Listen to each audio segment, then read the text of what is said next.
I've done all of Brighton. Hello there, you loose units, and welcome back to another episode of Spicy Boy Reviews. I'm, of course, your host, Andrew Iles. Hope you've been looking after yourselves, looking after each other, pulling your heads in and all that jazz. Here we are again for yet another episode. Today we're going to review the latest Disney film, that's right, back in the cinemas. So let's get straight into it. Today's review is the film Jungle Cruise. Based on Disneyland's theme park ride, a ridiculously buffed riverboat skipper takes two stuffy English travellers through a jungle filled with dangerous CGI animals as they are hunted down by an Indiana Jones bad guy and an undead conquistador while trying to find a magical MacGuffin. Sounds complicated? It bloody well shouldn't be. It's a theme park ride. Oh well, jump on board and sail down the river in Jungle Cruise.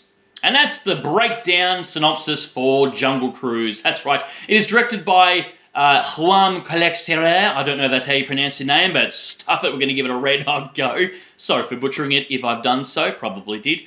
He's directed a couple of horror movies that you probably would have heard of before, and a buttload of those Liam Neeson paint-by-numbers action flicks that seem to be in the cinemas maybe a couple of times a year.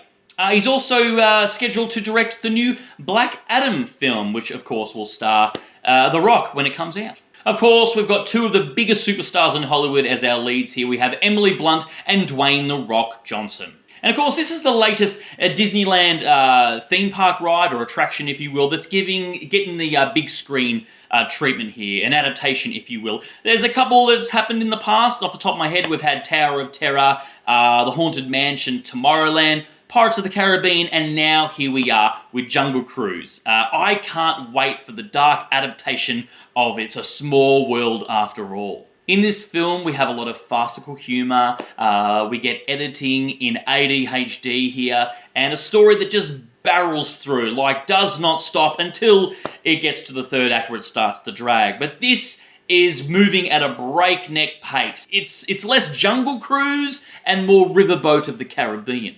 Our bad guy here is played by not Matt Damon with a very inconsistent German accent, who was hot on the heels of our heroes. Now, if you like the Mummy film from 1999, then chances are you're going to enjoy this, or at least see the similarities here, or rip-off, if you will. Everything is very reminiscent of that film, even down to the characters being structurally the absolute same. We have the educated, independent English woman on a quest.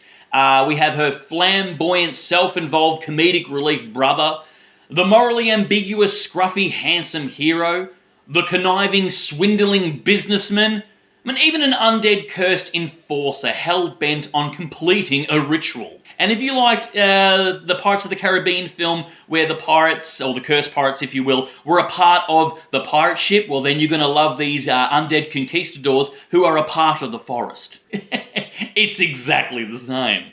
I'm not saying it's unoriginal here, but they're definitely taking inspiration from absolute classics, if you will.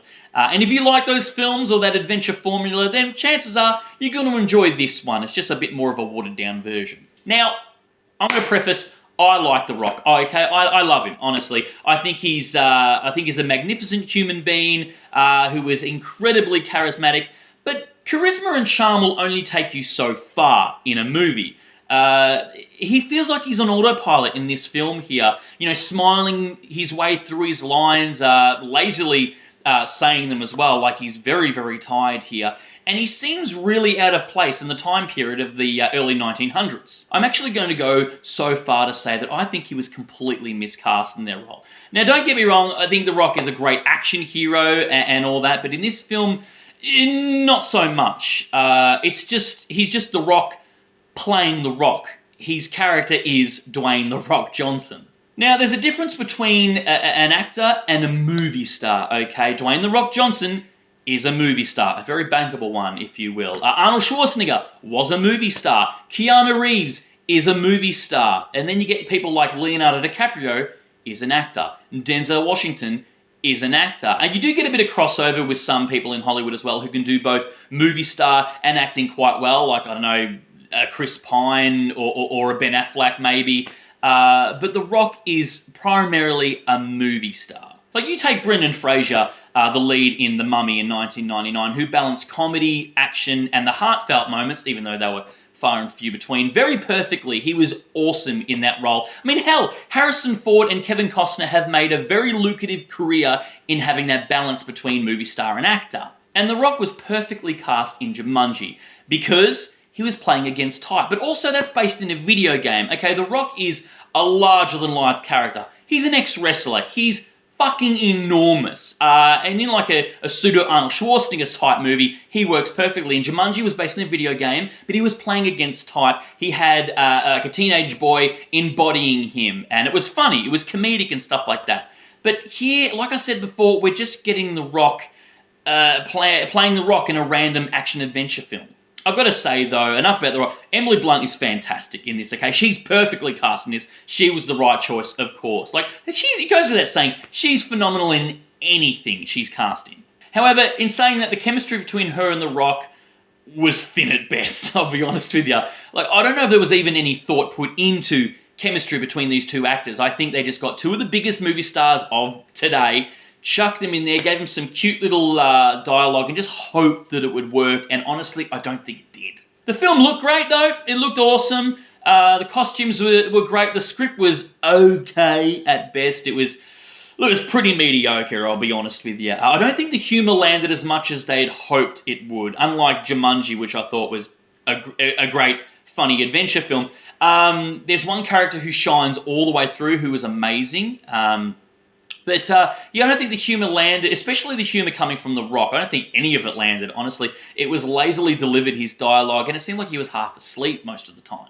He looked incredibly tired, and maybe he just needs to take a fucking breather, The Rock. Mate, take a breather. You're just busting your balls here in Hollywood. I know you get up and you do your bloody 4 a.m. workouts. We see it on Instagram every day. And then you're on set all day and flying here, flying there. Maybe you can say no. You don't have to say yes to every script that comes across your desk. You'd rather do a really good job in less films than a mediocre job in 20. Also, the movie's a period piece. It's set in early 1900s, and The Rock looked really out of place, especially with his dialogue. Again, he was delivering it as in like The Rock in 2021 swagger. Also, he never gets hurt. He never gets hurt. Look at films like Indiana Jones or The Mummy from '99, Rick O'Connell and Indiana Jones are both compelling characters, but they're real dudes. They get hurt. They get their asses fucking handed to them sometimes, and by the end of the film, they look like hammered shit. And that's awesome, because they're real dudes, you know? They're realistic and believable, and you want them to win. But The Rock in this film, here we go, spoiler alert, kind of has a superpower, okay? Sort of, in a way. Let's just say the power is he can't die, or he can't get hurt physically, or any of the such. It's like, I think it's actually in his contract now, if the rumours are true with the leaks of the emails that in the Fast and the Furious films, he can't actually physically get hurt. It's like, if that's in his contract for all films, fucking grow up.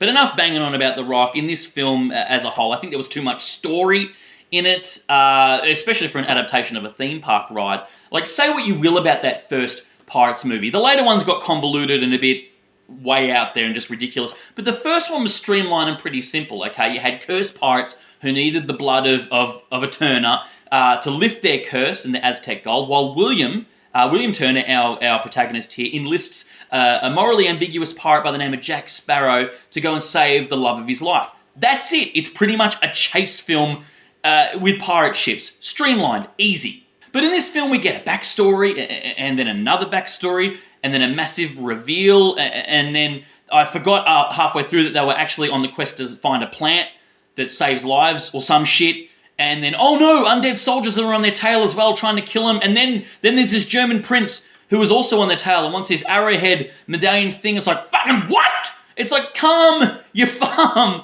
They should have done a chase movie, which it kind of was, in a way, but they had all these other elements just going on and all this backstory. I'm like, fucking, it's a family movie. Keep it simple, stupid. We also, however, get a nice cheeky coming out scene, coming out of the closet. Oh, how progressive, Disney. It was fun. It was cute. Great character too. The funniest character in the film. However, It would have been more clever, I think, if The Rock was the one that came out in the film, but just with a throwaway line, like not making a big deal about it, just a matter of fact, just like, yeah, I'm gay, whatever, let's move on. That would have been cool. That would have been cute and clever. This big, burly, masculine man just going, well, yeah, I like dudes, whatever. That would have been cutting edge and fun. But no, they give it to the stereotypical cliche character, which when they did come out, you're like, well, okay, you're kind of a cliche, so I kind of see that.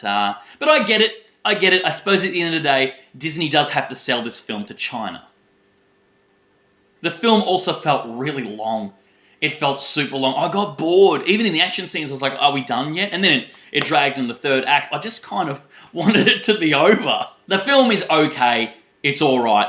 It's not bad. It's okay. It's mediocre. It's a solid 2.5-star film, I guess. It's The Mummy meets Pirates of the Caribbean with a bit of Indiana Jones in there sprinkled for good measure. But that's it. That's Jungle Cruise. Yeah, it's a family film. Kids will probably like it. There were some kids in the cinema when we were seeing it, and they were giggling away at some stuff that I suppose they found funny. And I was like, yeah, cool. It's for them at the end of the day, and the parents can enjoy something too, I suppose. But yeah, it's mediocre at best.